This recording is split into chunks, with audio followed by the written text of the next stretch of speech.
My younger sister Sophie got pregnant before marriage, gave birth to a baby boy in a small clinic, and then disappeared. The doctor used the address she left behind to find my family and handed the child to me. My parents knelt and begged me to raise him, and that was how I, an unmarried young woman, struggled through life with a child on my hip. When I finally managed to raise him, Sophie came back, standing beside a big shot boss dripping in gold. She held her son and cried, accusing me of being jealous of her, stealing her child, and tearing them apart. My nephew cut ties with me without hesitation, choosing her over me. My parents kicked me out of the house. The neighbors all condemned me. In despair, I jumped to my death. When I opened my eyes again, I was back on the day Sophie gave birth. The sky had only just begun to lighten when someone started pounding on my front door, the sound jolting me awake with a sheet of cold sweat. In my previous life, this was the exact moment when the clinic doctor came crashing into my world. Dr. Leonard Price had slammed on our door loud enough to wake every neighbor. Right there, in front of all of them, he had shoved a baby into my arms and scolded me, accusing me of giving birth and refusing to take responsibility. I learned the baby, Caleb Sawyer, belonged to my younger sister. My parents begged me to keep him. Since I had no plans to marry, I had agreed. Later, I hated myself endlessly for making that choice. Now, hearing the knocks again, a chill ran through me. I shot upright, hurried to the door, and pulled it open. A familiar face stood there. Lynn Sawyer, you gave birth to a child and abandoned him. You know child abandonment is a crime. The neighbors were already waking up one by one, stretching their necks to catch a glimpse of the commotion. I stared at him. Then, in the next breath, I yanked off my slipper and swung it straight across his face. You shameless old man! You dare show up at my door and frame me? I don't even have a boyfriend and you claim I had a baby? Have you ever seen a woman who just gave birth and can still fight like this? Do I look like I just had a baby? My blows came so fast he was left speechless.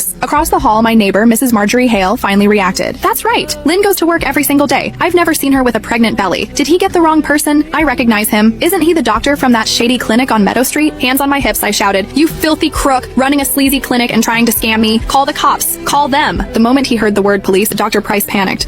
I won't argue with you. I grabbed a fistful of his hair. You don't want to argue, but there's no way I'm letting you walk away. Then I pulled out my phone and called, Hello 911, someone is trafficking a baby. Stop talking nonsense. You can explain everything when the police arrive. If you don't, I'll smash your clinic myself. Heaven had given me another chance. Every humiliation, every injustice from my last life, I was unleashing them all now. By the time the police arrived, Dr. Price was standing there with bruises on his face, holding a newborn baby. I stood in my pajamas, clutching a slipper, seething. Neighbors crowded around us. When the officers heard what happened and saw the infant with its umbilical cord still attached, they were stunned. What is going on here? Tell the truth. This is the address and name the patient left, Dr. Price stammered, pulling a medical record from his pocket. The officer checked it. The address was mine, and the name matched mine. I crossed my arms. I don't know anything about this. Someone must have used my name to give birth and is now trying to dump the baby on me. The moment the words left my mouth, my parents appeared in the doorway. Lynn, since you don't want to get married anyway, why don't you take him in? Said my mother, Elaine Sawyer. My father, Richard Sawyer, nodded urgently. It would be better if you just raised him. Mom, Dad, what are you talking about? How could I casually adopt a child with no known background? We don't even know who his parents are. What if they're addicts? Bad genes get passed down.